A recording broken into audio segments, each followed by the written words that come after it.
So, this is the Department of Home Affairs application form for a birth certificate.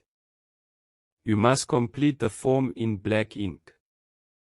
You must also complete the form in a legible manner, preferably in block capitals. So, on the top part you will see a section that asks you the reason for the application. So, there you can write whatever your reason or reasons are. There are no right or wrong answers. So, the next section is where you select the certificate type you are after. Note you can only tick one certificate type per application form. I'll go over the different certificate types now. The first one, unabridged, is a computerized full-length version of a birth certificate. It will show the child and both parents' details. The next type is an abridged certificate, which only typically shows the child's details. This type is only available in South Africa. The next is certified copy of birth register in brackets vault copy. This is a certified copy of a person's notice of birth form, which was submitted when their birth was originally registered with Home Affairs. The last is handwritten abridged certificate, which has not been available for some time. The next section is called particular of person, which is the person whose birth certificate you are applying for. Essentially, if you are applying for your own birth certificate, then you write your details. Identity number is self-explanatory. If you don't have an identity number, then leave that question blank. Birth entry number can be left blank, unless it is known. Persons born in the 1960s and earlier would generally have one. Date of birth is self-explanatory. Surname would be your current surname. Previous/maiden surname is self-explanatory.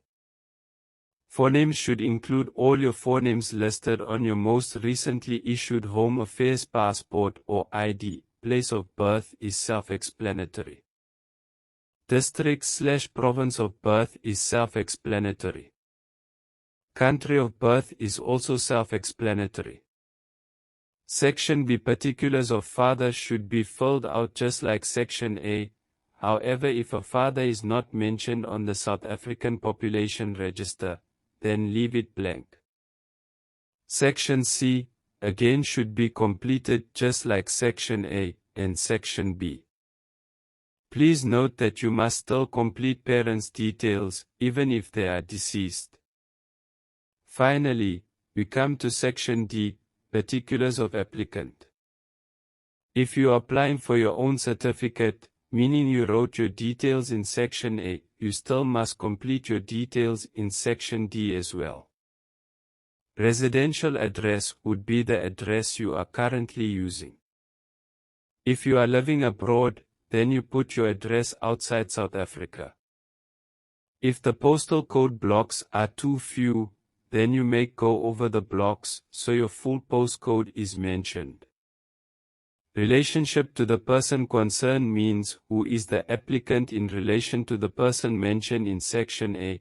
So if you are applying for your own birth certificate, you would write your details in Section A and Section D. So, if this is the case, then tick the other box and write self or myself.